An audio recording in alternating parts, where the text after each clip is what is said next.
Breaking news is unfolding across Britain as 5.2 million citizens have taken an unprecedented step in modern history. A petition that started quietly online has exploded into a nationwide movement demanding immediate general elections. It is no exaggeration to say the nation is holding its breath. The corridors of power are in turmoil. King Charles has just 48 hours to make a decision that could redefine the monarchy forever. Before we roll the footage, just one thing. If you enjoy our work, drop a like and hit subscribe. Over 98% of you are watching without subscribing, or let's change that right now. It's free for you, but it fuels everything we do. Subscribed? Perfect. Now enjoy the video, defend democracy or risk losing the crown.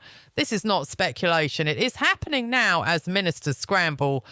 Advisors whisper urgently behind palace doors, and the streets of London, Manchester, Birmingham, Cardiff, Glasgow and Belfast fill with voices demanding accountability. Just 3 weeks ago, life seemed almost routine. Approval ratings were slipping, ministers faced pressure, and Westminster experienced its usual share of criticism. Nothing extraordinary. Then a spark. A petition appeared on the official Parliament website with a single uncompromising demand: call immediate general elections. We've got to rebuild into Within 24 hours, more than 100,000 Britons had signed. Within 2 days, the figure hit 500,000. By the end of that week, it soared past 2 million, and it didn't stop. 3 million. 4 million. 5.2 million signatures and counting.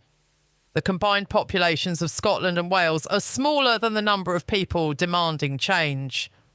Nearly 8% of the entire United Kingdom has taken direct, measurable action. This is not a fad. This is a movement of such scale that no modern government can ignore it. Inside Downing Street, panic has set in. Advisors describe the atmosphere as bunker-like, staff working 18-hour days to contain a crisis that is rapidly slipping beyond control. The Prime Minister's approval rating has plunged to just 18%, the lowest ever recorded for a UK leader in modern history. Lower than the turmoil of Brexit, lower than the expenses scandal, lower than anything the nation has witnessed before. And the public response has not been merely critical. 73% now believe the government has lost the right to govern. Nearly 3 out of 4 citizens have effectively declared their own government illegitimate. This is not a temporary dip in popularity. It is the collapse of democratic legitimacy in real time. Social media has accelerated the crisis. The hashtag for immediate elections has trended worldwide for 8 consecutive days, generating over 2 billion impressions. Videos posted by ordinary citizens, teachers standing in empty classrooms, nurses breaking down after long shifts, shopkeepers in tears have amassed more than 150 million views in a single week. These are not celebrities, not influencers. They are everyday Britons standing united. On YouTube, independent creators dissect government failures, drawing audiences in the millions. On Instagram, posts demand accountability and action. Retirees, small business owners and healthcare workers amplify the same message. Give us our democracy back. The economic consequences are already becoming tangible. The pound has fallen by 4% in just 1 week. The FTSE 100 has lost an estimated £80 billion in value. Investors openly question Britain's stability. 71% of small businesses now report that immediate elections are necessary. Multinational companies are freezing future investments. The Bank of England warns that a financial crisis could strike within weeks if political stability is not restored. And as the financial markets wobble, the monarchy is drawn into the storm. For the first time in decades, protests have erupted outside Buckingham Palace itself. Thousands of citizens, families, students, civil rights activists have gathered holding placards demanding the king take action. Charles, choose democracy or be remembered as a puppet, some read. The crown serves the people, not politicians. Whose side are you on? Those images have gone viral. International media coverage is intense. King Charles's approval rating has fallen below 50% for the first time since his coronation. That development is seismic. The monarchy survives on public trust. Without it, the crown loses meaning. And now the king is trapped. Act and dissolve parliament, and critics could accuse him of orchestrating a royal coup. Remain silent while a government with 18% support clings to power, and he risks being remembered as the monarch who let democratic legitimacy collapse. Protesters already accuse him of complicity. Historians warn this could become the most serious crisis for the monarchy since the English Civil War. Inside the palace, advisers are divided. Younger voices argue that neutrality is no longer defensible. Traditionalists warn that intervention would undermine centuries of constitutional precedent. One misstep, a senior advisor reportedly said, could undo the very foundation of the crown. King Charles has consulted with former Prime Ministers John Major, Tony Blair and Lord Butler. Even they acknowledge the stark reality. There is no clear precedent. The situation is entirely uncharted. International pressure intensifies by the hour. Germany's Chancellor issues a warning to the King. France postpones official visits, citing instability. The White House demands accountability. NATO requests briefings. The world watches closely. And in Westminster, preparations are underway for a vote of no confidence. Ordinarily, such a vote would result in resignation and fresh elections. But reports indicate the Prime Minister may refuse to step down, dismissing the result as mob pressure. A direct deadlock would place the King at the very centre of the crisis, forced to act in ways unseen for generations. Across Britain, the public response escalates. Crowds grow daily. Families march alongside veterans, students join civil rights campaigners, police maintain high alert, and organisers plan a nationwide Democracy Day strike, affecting transport, healthcare and schools. Analysts predict it could cost the economy up to £15 billion in a single day. And while the streets fill, inside Buckingham Palace, multiple drafts of a potential national address are reportedly being prepared. One could call immediate elections. Another advises remaining neutral. A third proposes a middle ground that has never been tried before. The final decision remains a mystery. This is no longer merely a political crisis. It is a test of whether Britain's institutions can survive democracy in the digital age.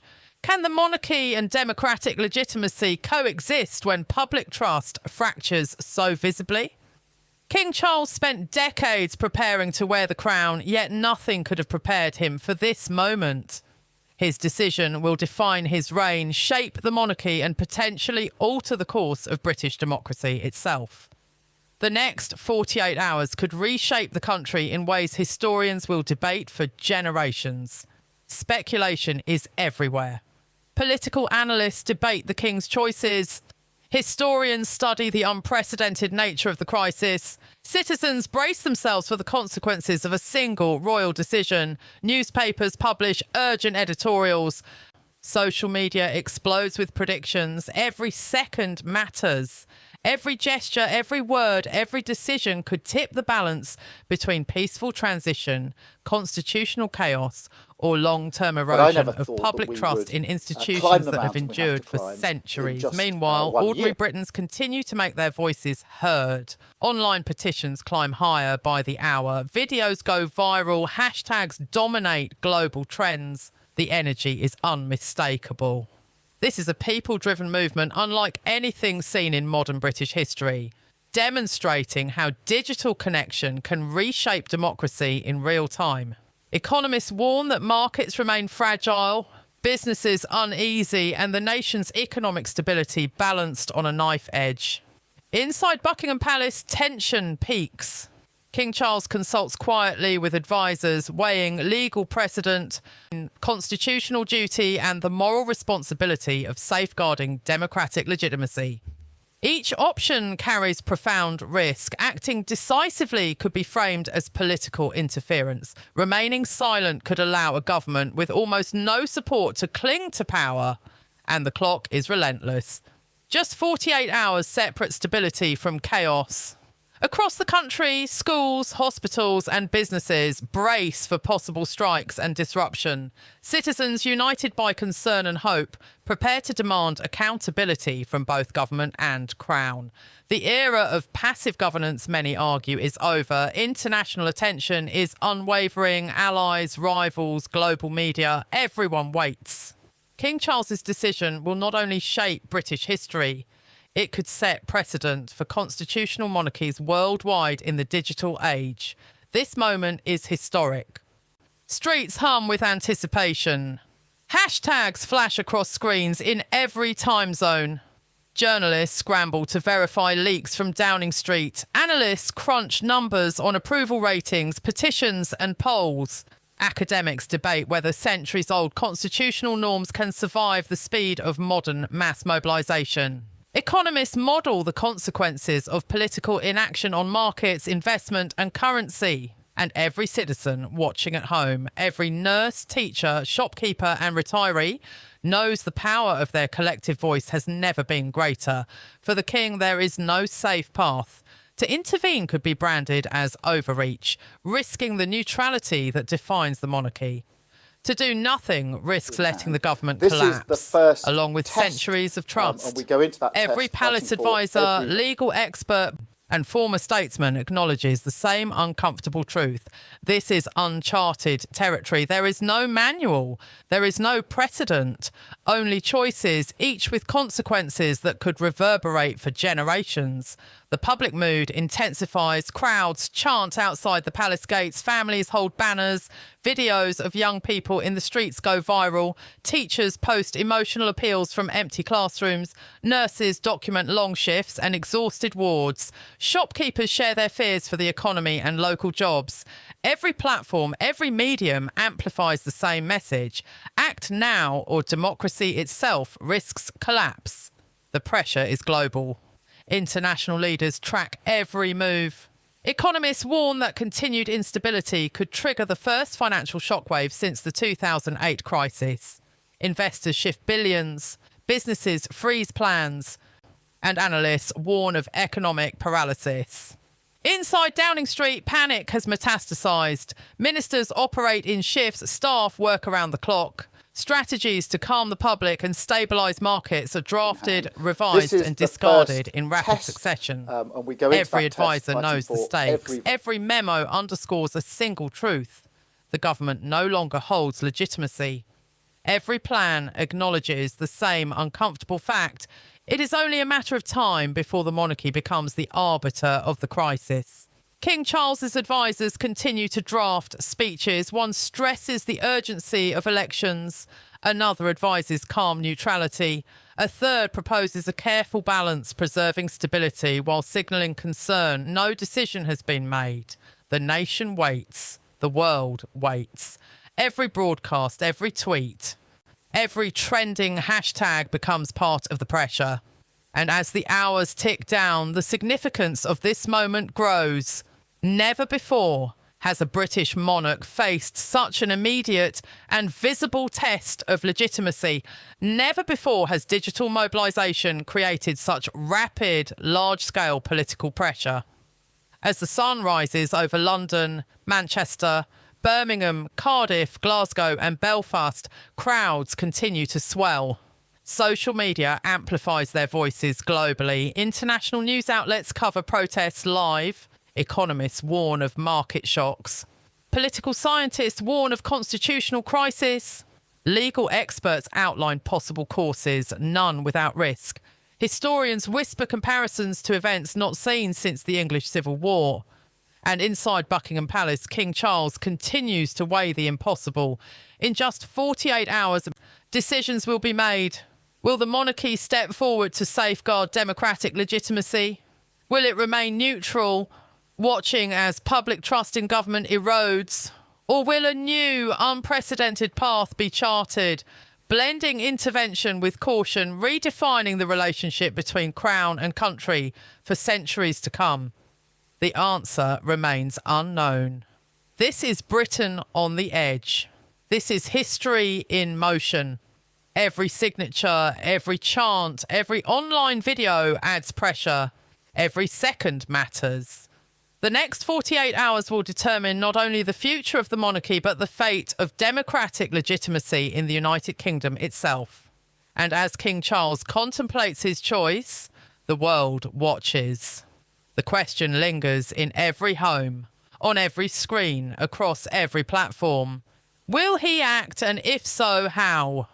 Will democracy be restored before economic, political and social collapse? Or will history remember this moment as the day legitimacy faltered under the weight of silence?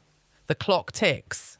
Protests swell, petitions climb, markets wobble, advisors argue, legal scholars debate, nations wait, and the people, the 5.2 million who sparked this unprecedented movement, hold their collective breath. History is being written now. Every minute matters, every action counts, and the next 48 hours will define the crown, the government, and the very nature of British democracy in the digital age. Stay tuned, watch closely.